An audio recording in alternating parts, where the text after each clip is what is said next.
बहुत ही होनहार बच्चे ने देश के सबसे बेहतरीन मुफ्त और आवासीय विद्यालय में प्रवेश पाने का मौका जीत लिया है। जो असल में उस बच्चे और उसके पूरे परिवार की जिंदगी बदल सकता है। बिल्कुल। लेकिन अब सोचिए कि उस बच्चे को स्कूल के दरवाजे से सिर्फ इसलिए वापस भेज दिया जाता है क्योंकि उसके किसी सर्टिफिकेट में नाम की स्पेलिंग गलत थी, या फिर परिवार को फॉर्म भरने की आखिरी तारीख का पता ही नहीं चला क्योंकि सर्दियों का मौसम था। सही कहा। और हर साल एकलव्य मॉडल आवासीय विद्यालय यानी जिन्हें हम EMRS कहते हैं, वहाँ एडमिशन चाहने वाले हजारों परिवारों के लिए ये कोई कहानी नहीं है, ये एक बहुत ही कड़वी सच्चाई है। एकदम सही बात है। तो आज की इस गहरी चर्चा में हमारा मकसद यही है, शैक्षणिक सत्र 2026-27 के लिए जो नए EMRS प्रवेश दिशा निर्देश आए हैं उनके हर एक पन्ने को डिकोड करना। और ये डिकोड करना बहुत जरूरी भी है क्योंकि सरकारी दस्तावेजों की जो भाषा होती है ना, वो अक्सर इतनी तकनीकी होती है कि किसी भूल भुलैया जैसी लगती है। बिल्कुल, आम माता पिता के लिए तो सिरदर्द बन जाती है। हाँ, लेकिन अगर 2026-27 के इन दिशा निर्देशों को थोड़ा गहराई से देखा जाए तो पता चलता है कि ये सिर्फ सख्त नियमों का पुलिंदा नहीं है। अच्छा, तो फिर क्या है? ये समाज के सबसे वंचित और हाशिए पर खड़े बच्चों को एक बेहतरीन शिक्षा से जोड़ने का बहुत ही पारदर्शी और संवेदनशील ब्लूप्रिंट है। बस इसके पीछे के तर्क को समझने की जरूरत है। और यही आज हमारा मिशन है। जो भी लोग, चाहे वो माता पिता हों या शिक्षा कार्यकर्ता, बच्चों के बेहतर भविष्य की योजना बना रहे हों, उनके लिए ये चर्चा एक शॉर्टकट की तरह काम करेगी ताकि कोई भ्रम न रहे। बिल्कुल, एक साफ और स्पष्ट रोड मैप। तो चलिए सबसे पहले टाइमलाइन से शुरू करते हैं क्योंकि किसी भी प्रक्रिया की नींव वहीं से होती है। नया सत्र 1 अप्रैल 2026 से शुरू होना है, लेकिन गाइडलाइंस के हिसाब से प्रक्रिया 8 दिसंबर 2025 से ही शुरू हो रही है और फॉर्म 26 दिसंबर 2025 से 25 जनवरी 2026 तक भरे जाएंगे। जी बिल्कुल। तो मेरा सवाल यह है कि अप्रैल के एडमिशन के लिए दिसंबर में ही इतनी हड़बड़ी क्यों? मतलब लोग तो फॉर्म भर के भूल जाएंगे। क्या ये सिर्फ प्रशासन की सुविधा के लिए है?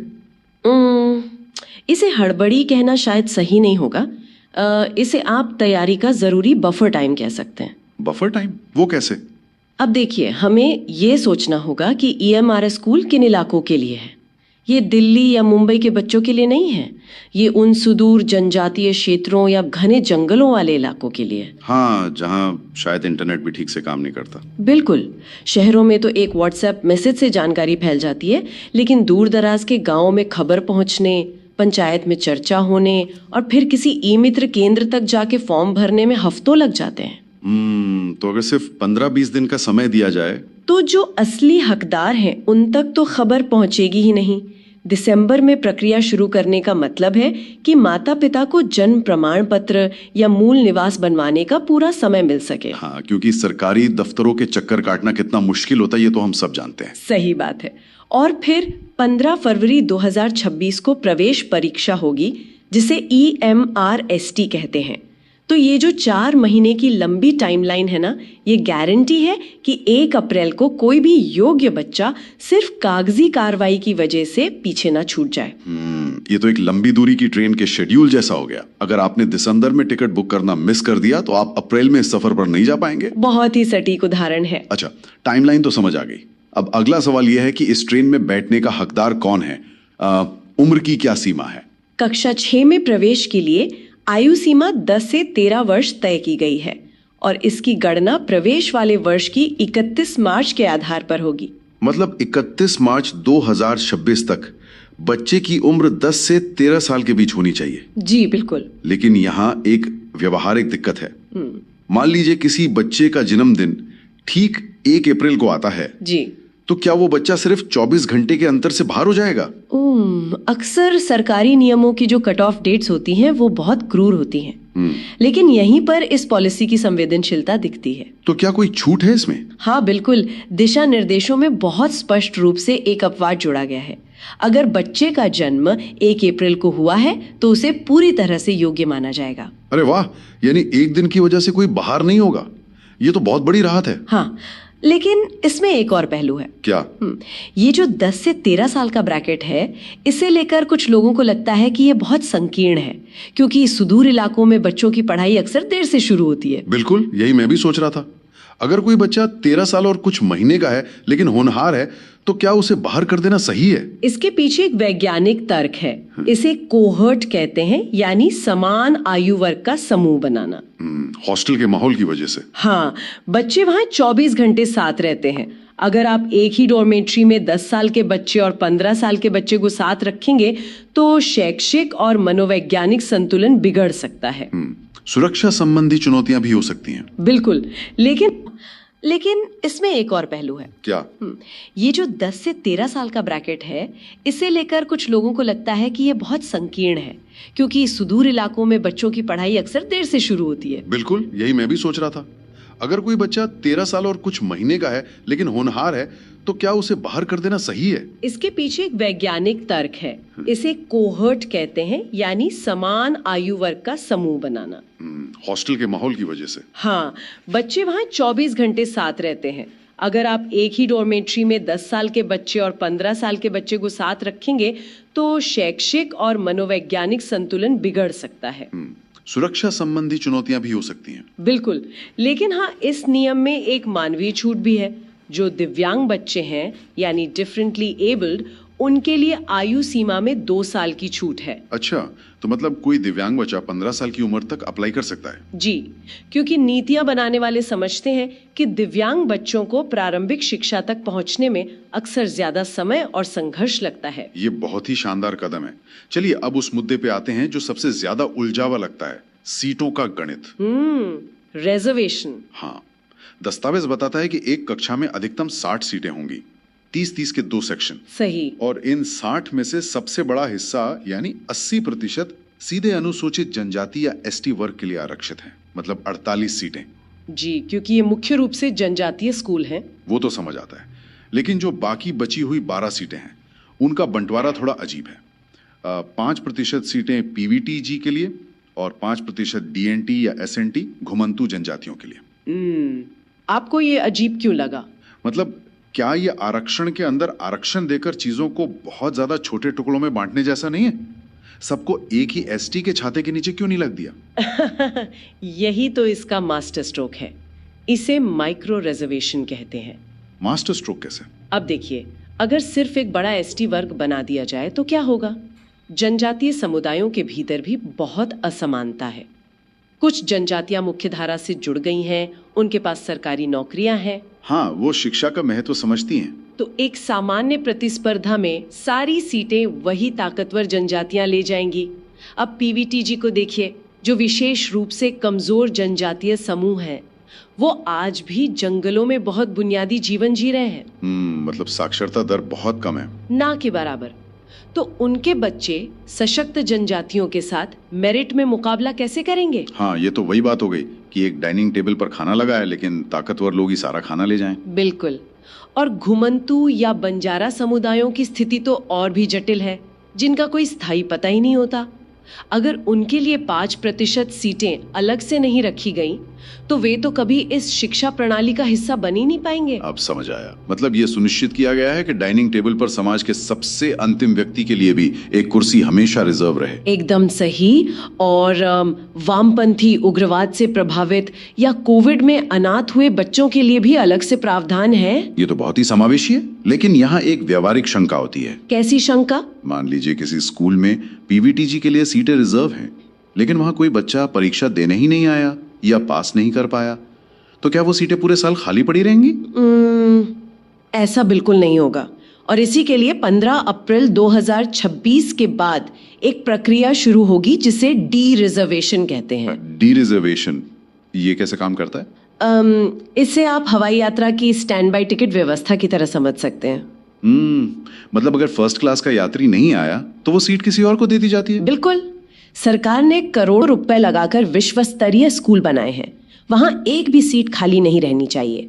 अगर 15 अप्रैल को तीसरी मेरिट लिस्ट के समय एसटी वर्ग की सीटें खाली रह जाती हैं तो उन्हें खाली नहीं छोड़ा जाएगा। तो फिर वो किसे मिलेंगी? उन्हें तुरंत डी रिजर्व करके पीवीटीजी वर्ग के बच्चों को ऑफर कर दिया जाएगा। और अगर पीवीटीजी में भी बच्चे नहीं है तो वो सीटें वापस एसटी वर्ग को मिल जाएंगी या फिर घुमंतू समुदायों के बच्चों को ट्रांसफर कर दी जाएंगी। अरे वाह, ये तो कैस्केडिंग इफेक्ट की तरह है। हाँ, यहाँ तक कि अगर लड़कों की सीटें खाली हैं तो वे लड़कियों को दी जा सकती हैं।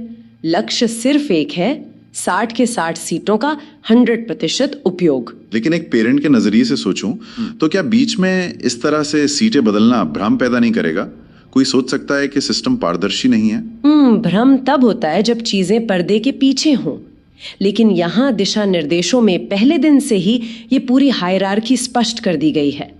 ये पूरी तरह से मेरिट पर आधारित और ऑटोमेटेड प्रक्रिया होगी। ये तो एक बहुत ही स्मार्ट रिसोर्स मैनेजमेंट पॉलिसी है। चलिए अब सबसे बड़ी बाधा की बात करते हैं, प्रवेश परीक्षा यानी EMRSST। हाँ, यही वो चरण है जहां बच्चों की असली परीक्षा होती है। मैंने जब इसका ढांचा पढ़ा तो थोड़ा हैरान हुआ। 2 घंटे का पेपर, 100 बहुविकल्पीय प्रश्न यानी MCQs जी। लेकिन इन 100 सवालों में से 50 सवाल सिर्फ मानसिक क्षमता या मेंटल एबिलिटी के हैं, 50% वेटेज। बाकी 25 अंकगणित के और 25 भाषा के। मेरा सवाल यह है कि इसमें इतिहास, भूगोल या विज्ञान कहाँ है? क्या सिर्फ मेंटल एबिलिटी पर आधा पेपर सेट करके हम परीक्षा का स्तर नीचे नहीं गिरा रहे? यहाँ परीक्षा का स्तर नीचे गिराने और उसे निष्पक्ष बनाने के बीच का फर्क समझना होगा। निष्पक्ष कैसे? देखिए, ये परीक्षा किन बच्चों की हो रही है? जो सुदूर ग्रामीण या जनजातीय इलाकों के 5वीं कक्षा के बच्चे हैं। उनके पास शहरों जैसी स्मार्ट क्लास या महंगी ट्यूशन नहीं है। हाँ, वो तो है। अगर हम उनसे पूछेंगे कि इतिहास की कोई विशिष्ट घटना कब हुई थी, तो वो बच्चा पास नहीं होगा।